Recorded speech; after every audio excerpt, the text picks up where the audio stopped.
Well, one important thing I would like to leave is a smile. We cannot deny the fact that finances is part of our everyday life. And as such, as my purpose and goal to help people be educated financially, it is also my happiness to help my fellow financial educators gain exposure, especially in social media. So, join me as I interview Willie Alexander, one of the financial educators here in Memphis, Tennessee. Let's go. Roll the clip. So thank you for allowing your time, your energy to be here in my first ever show, right? Yeah. See, Yeah, you're welcome. so brother Willie, just for the sake of our guests, Mm. what do you do as for the business side? Okay.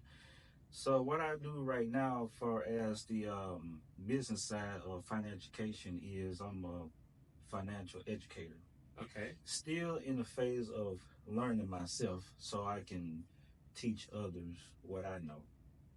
So that's what I do in the business part. Also, I'm on the side of the healthcare side, selling healthcare insurance from home. Okay. Mhm. So what made you decide to be in that kind of field? Well, um, during the pandemic, right? Uh huh. I had my computer business, Uh huh. so I was doing computer repair in commercial and resident, commercial and retail restaurants.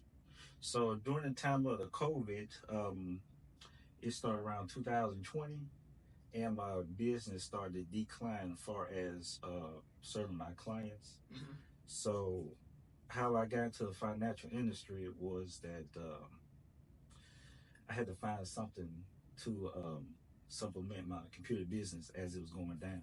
I see. Because the economy, um, everything was shutting down in 2021, like severely. Like the shipments could not get anywhere. It could not like get from business to business because the truck drivers got sick. So there was a lot of merchandise that was sitting there. So if there was no truck drivers to get, say I do work for Target, right? Uh huh. So if Target needed a computer system or a registry and it needs a truck to deliver it, they can't get their shipment because there's no truck driver to deliver it. Yes. Therefore, on my end, I cannot do my work to install the computer device or registry. So I'm losing business that kept on happening. So I came across Miss Carrion Christopher. You know Miss Carrion. Yes. I've met her. Yeah. Yeah. Brother. So me and my mother, we went to MJ Edwards to do a pre-need for my uncle. Uh huh. At the time during the pandemic because we never know what would happen because people just dying. True. Sad as it may be, but yes, it Yeah. happens. So during that time, I Cardion Christopher introduced me to the financial literacy, the workshops, Uh huh. and so I was already interested in finances anyway because I was trying to learn how to grow my money while making money. True. So she told me about the workshops. I went and I was impressed what I was hearing about debt management, about the campaign intro business side of it, the business platform, and I was already in business anyway on the IT side. I see. Yeah. Okay.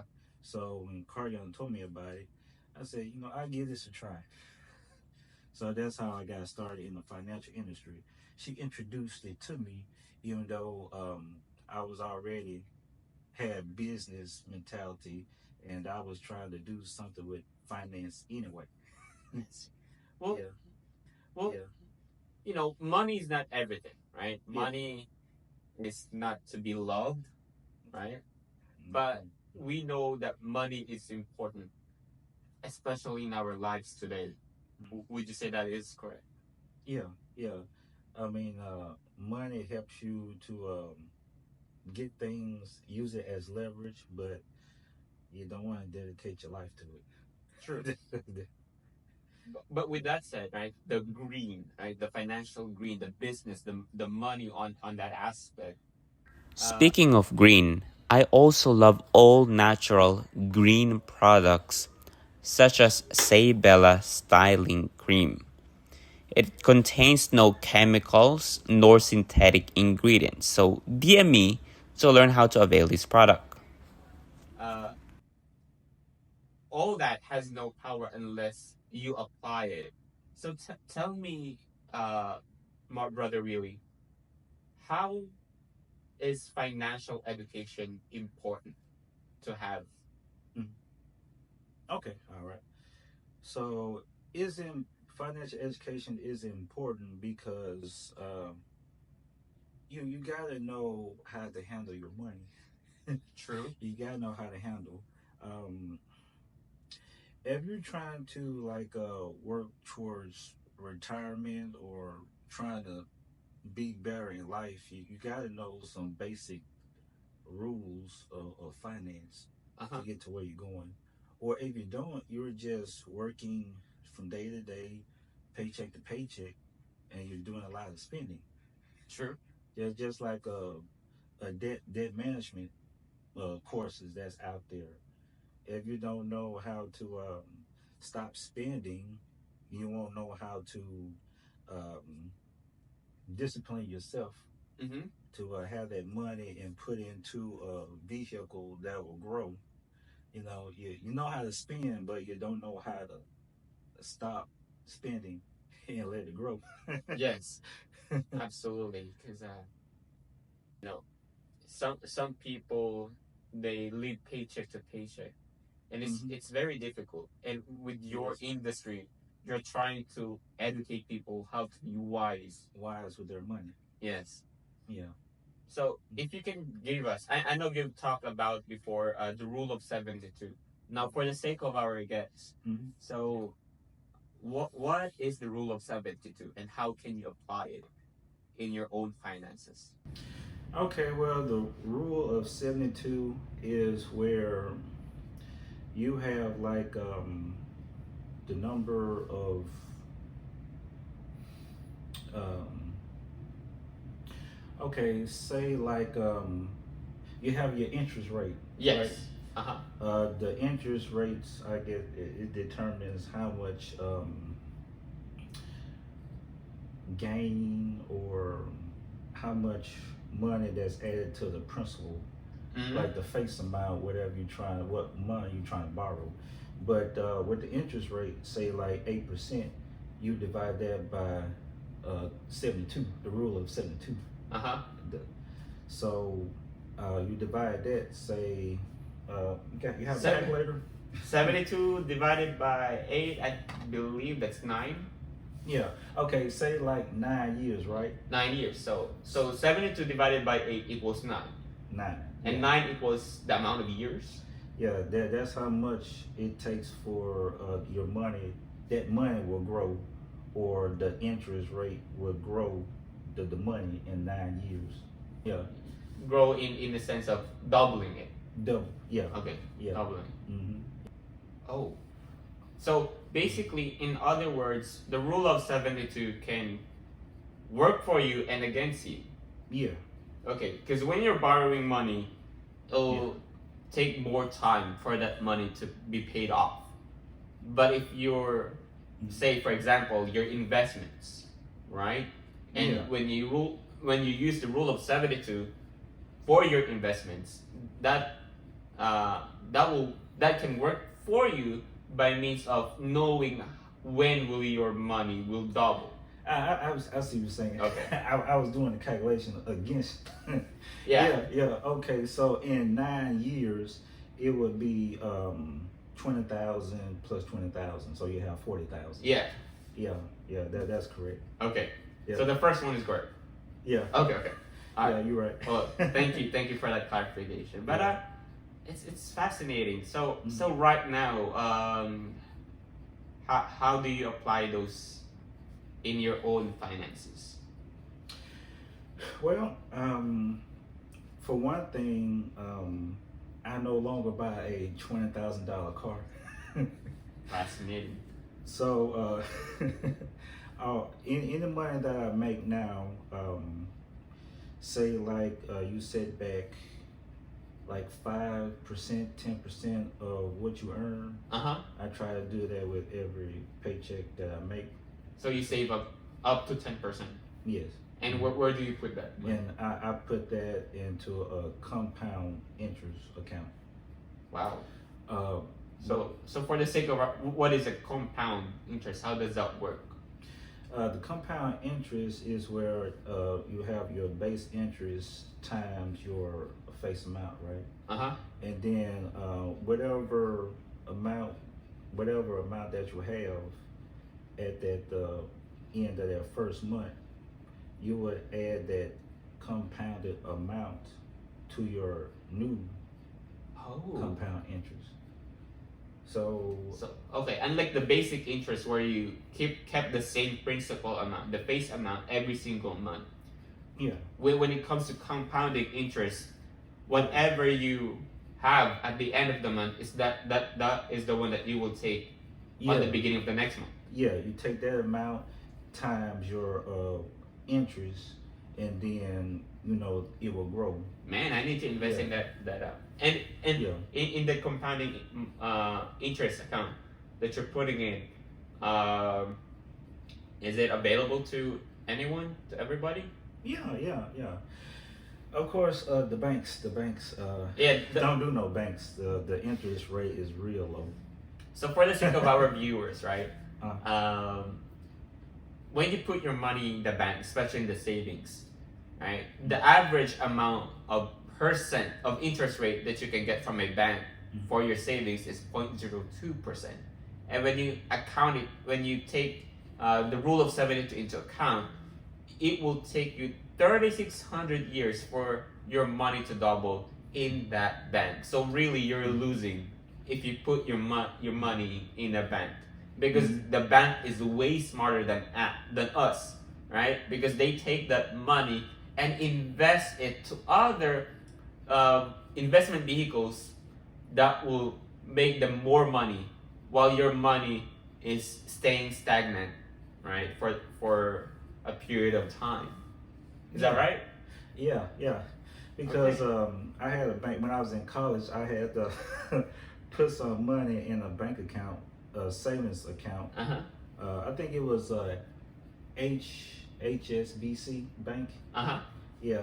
So I put like in $100, right? Forgot about it.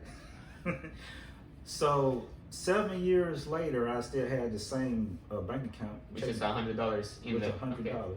When I checked it to see did it grow? It didn't grow at all. It stayed at $100 after 7 years. So I said, nah, I'm not gonna put no my money in the bank. And actually, you're losing value with that because of inflation, right? So that $100 cannot buy the same $100 amount that it has before. Yeah. Wow. And you got to make sure that your rate of return is greater than inflation rate. Well, right now, I believe the inflation rate is around 2 or 3% right now. I think 2.9.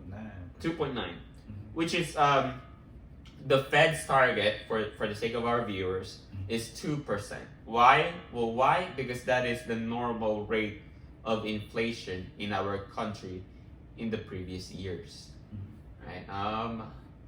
Okay, I gotta know where you invest your money then. What brokerage? Okay. We're not. By the way, whatever brokerage brother Willie saying, we're not sponsoring that. Okay. Exactly. Okay. Right. So going back to the question, how I got into the financial industry, I was already trying to learn where to invest my money. Because I started off at Walmart back in 2007, and Walmart was really, I guess, the first point where I started learning how to invest. in the I guess the stockholder program through Walmart. Oh. And that's where I learned how to start putting my money into the I guess the stock market. Buying shares of Walmart. Back then it was like $56 or $60 a share at the time. Yeah. So I did that for a few years. I guess 2.5 years I worked at Walmart before I went to Mississippi State College. Yeah. So I drew it out. I should have known back then not to draw it out and spend it, but I needed a car back then in college. So when I drew it out, it was around either $5,000 or $6,000. I said, "Ooh, wow!" It was a lot for me at the time. Yeah. So yeah, that's how I got interested in finance. Got it. Personal finance. So a few years later, I wanted to learn where to put my money in. So I started looking at E-Trade.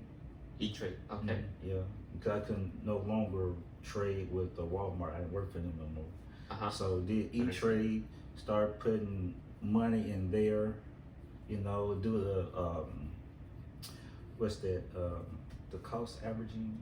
Dollar cost averaging? Dollar cost averaging. So basically every time you get a check, you put percentage off on that. Yeah. Okay. Yeah.